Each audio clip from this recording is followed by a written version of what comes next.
UMNO cabar Muhyiddin adakan usul undi percaya bulan ini.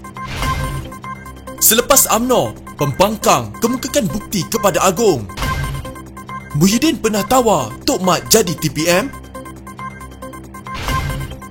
Sekiranya saya Perdana Menteri, akhirnya PAS bersuara.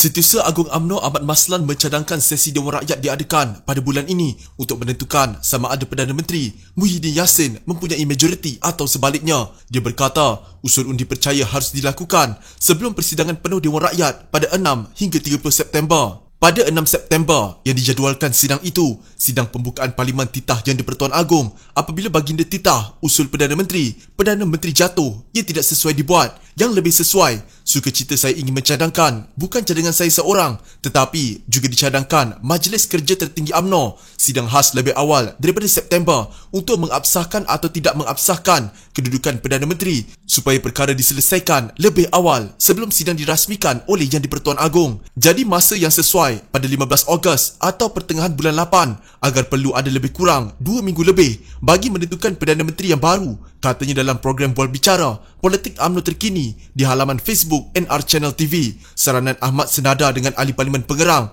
Azalina Osman Said yang menggesa Perdana Menteri mengadakan sidang khas untuk menentukan keabsahan Kerajaan Perikatan Nasional. Azalina merupakan salah seorang Ahli Parlimen UMNO yang telah menarik sokongan terhadap Muhyiddin. Sementara itu, Ahli Parlimen Pontian itu berkata Agong mempunyai kuasa untuk melantik Perdana Menteri baru. Perkara 43/2/A Perlembagaan Persekutuan menyatakan Yang di-Pertuan Agong hendaklah melantik seorang Perdana Menteri daripada kalangan ahli Dewan Rakyat yang pada hemat baginda mungkin mendapat kepercayaan majoriti ahli Dewan Rakyat. Ahmad juga mengulangi gesaan Majlis Tertinggi UMNO sebelum ini bahawa pilihan raya umum mesti diadakan setelah imuniti kelompok bagi membendung wabak penyakit berbahaya dicapai. Ditanya pengacara Rafi Kecik mengenai strategi UMNO, Ahmad menafikan parti itu akan bekerjasama dengan Pakatan Harapan atau menyokong Presiden PKR Anwar Ibrahim sebagai Perdana Menteri. Tidak betul, sebab dia Anwar tak dapat majoriti, dia hanya ada 105. 105 pun tak mencapai 111 dan UMNO tidak akan sokong dia. Presiden tidak akan membawa untuk menyokong mereka. Apa yang akan berlaku, itulah strategi yang kita sebut di luar, katanya. Dalam pada itu, Ahmad berkata Zahid telah bertemu dengan beberapa ahli parlimen daripada parti itu baru-baru ini untuk meyakinkan mereka. Presiden bersumpah wallahi wabillahi watallahi bahawa saya tidak akan menyokong Anwar Ibrahim untuk menjadi Perdana Menteri dan saya tidak akan bersama dengan Pakatan Harapan di AP di hadapan beberapa ahli parlimen. Saya ada ketika itu, baru sehari dua ini. Jadi tuduhan terhadap beliau itu adalah tuduhan tak berasas, kata Ahmad. Selepas UMNO mendedahkan 13 surat membabitkan ahli parlimen parti itu menarik sokongan terhadap Muhyiddin Yassin, sumber dalaman blok pembangkang berkata bahawa pembangkang pula telah mengutuskan surat kepada Yang di-Pertuan Agong menolak Perdana Menteri itu. Dua sumber masing-masing dari Parti Amanah dan Parti Pejuang Tanah Air mengesahkan surat itu dihantar ke istana. Kami hantar surat hari ini lebih kurang pukul 4 petang ke semua 105 ahli parlimen daripada Pejuang, DAP, PKR, Warisan, Parti Sarawak Bersatu, Muda, Amanah dan Mazli Malik menghantar surat. Dengan keputusan pembangkang sebulat suara menolak Muhyiddin, jumlah ahli parlimen tidak disokong kini sudah mencecah kepada 118 orang, kata sumber itu kepada Portal Malaysia Kini. Portal Malaysia Kini sedang menghubungi Majlis Pakatan Harapan untuk mendapatkan pengesahan lanjut. Menurut satu lagi sumber yang tidak ingin berdedahkan namanya, pembangkang menyerahkan surat itu secara en blok. Ketua parti menghantar suratnya mewakili parti masing-masing. Jika kita lihat, UMNO serahkan surat pada 29 Julai. Jadi jelas 8 ahli parlimen UMNO telah tolak Muhyiddin pada 30 Julai. Kalau campur dengan pembangkang 105, sudah jadi 113 anggota pada ketika itu. Maka kami percaya Muhyiddin telah menipu Seri Paduka Baginda bahawa dia masih mempunyai mandat di Dewan Rakyat, katanya. Untuk rekod, pada 3 Julai, Presiden UMNO Ahmad Zaid Hamidi mengumumkan bahawa Majlis Kerja Tertinggi parti itu mengambil keputusan menarik sokongan kepada Kerajaan Perikatan Nasional dan Muhyiddin. Setakat laporan ini ditulis, sebanyak 15 ahli parlimen UMNO dikatakan Maslan telah memutuskan kerjasama dengan Kerajaan Perikatan Nasional dan Muhyiddin. Dengan itu, sokongan Muhyiddin di Dewan Rakyat kini berkurang kepada 100 ahli sahaja, iaitu kurang 11 untuk mendapat majoriti mudah di Parlimen. Namun Muhyiddin yang juga ahli Parlimen Paguh sebelum ini menegaskan masih mempunyai majoriti di Parlimen selepas menghadap Janji Pertuan Agong pada 4 Ogos. Dia juga berjanji untuk membawa usul undi percaya pada sidang Parlimen yang dijadual bulan depan. Mesyuarat MKT memutuskan kita tidak lagi ingin menerima jawatan timbalan Perdana Menteri, tetapi beberapa jam sebelum kita membuat keputusan pada 7 Julai untuk menarik sokongan pada Tan Sri Muhyiddin, UMNO diberikan jawatan itu. Walhal kisah jawatan timbalan Perdana Menteri ini telah kita nyatakan pada bulan 10. Ini ramai orang tak tahu. Saya diarahkan bersama dengan Datuk Seri Tengku Adenan untuk mewakili UMNO berunding dengan Perdana Menteri pada bulan 10 secara maya. Ada beberapa perkara yang kita sebut pada bulan 10 itu. Pertama, kita kata kena ada Presidential Council.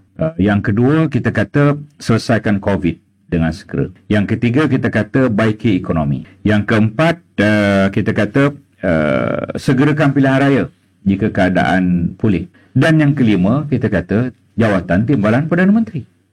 Bulan 10. Tak ada dilayannya. Bulan 11 tak layan, bulan 12, bulan 13, 14, 15, bulan 1, 2, 3, 4, 5, 6, sehingga beberapa jam sebelum keputusan menarik balik sokongan pada Tan Sri Muhyiddin baru dibagi. Ini kawan apa namanya ni?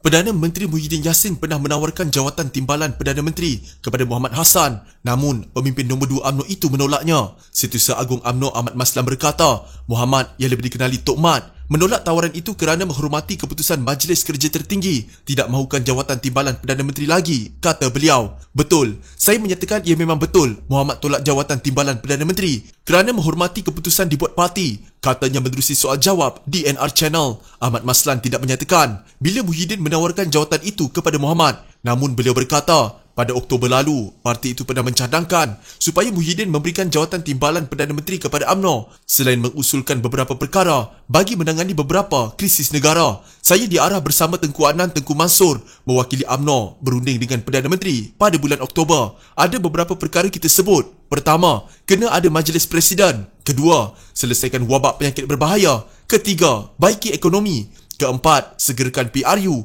jika keadaan pulih. Kelima, jawatan timbalan Perdana Menteri pada Oktober. Ahmad Maslan berkata, Muhyiddin tidak melayan permintaan bersabit jawatan timbalan Perdana Menteri itu sehingga bulan lalu. Menurut beliau, Muhyiddin tiba-tiba memberikan jawatan itu kepada Naib Presiden UMNO, Ismail Sabri Yaakob, beberapa jam sebelum UMNO menarik balik sokongan kepada Perdana Menteri dan kerajaan pimpinannya pada 7 Julai lalu. Sehingga beberapa jam sebelum kita tarik sokongan, baru diberi. Ini kawan jenis apa? Soal Ahmad Maslan.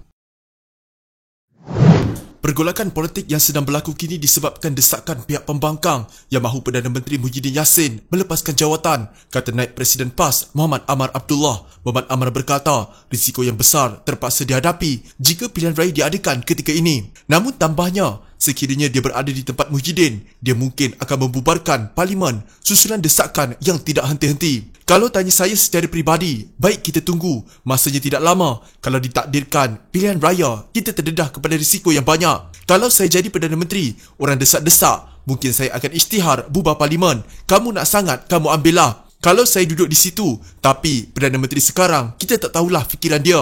Kalau kamu nak sangat, kita bagi mandat pada rakyat. Tapi risikonya besar, itu masalahnya, katanya. Kata Muhammad Amal lagi, sekiranya pembangkang cerdik, mereka seharusnya membantu kerajaan untuk menyelesaikan masalah terlebih dahulu. Biar stabil semua. Lepas itu, boleh buat pilihan raya, katanya kepada media di Kota Baru, Kelantan. Timbalan Menteri Besar Kelantan itu berkata demikian ketika ditanya mengenai cabaran yang terpaksa dihadapi sekiranya pilihan raya diadakan dalam masa terdekat susulan perkembangan situasi politik semasa. Sementara itu, Muhammad Amar yang juga anggota Dewan Undangan Negeri, Panco berkata, situasi politik mutakhir ini berlaku kerana desakan pihak pembangkang. yang nak pilihan raya ini pembangkang, yang desak Perdana Menteri letak jawatan dan nak tukar kerajaan semua kerja pembangkang. Sebab itu saya bagi tahu, kalau boleh kita fokus kepada mengatasi pandemik dan menyelesaikan isu ekonomi. Kalau kita tunggu pun 2 tahun saja, dalam politik ini 2 tahun sekejap saja. Tapi memang ada orang yang gairah nak jadi Perdana Menteri, mimpinya siang malam nak jadi Perdana Menteri. Jadi sebab itulah isu ini berlaku, katanya.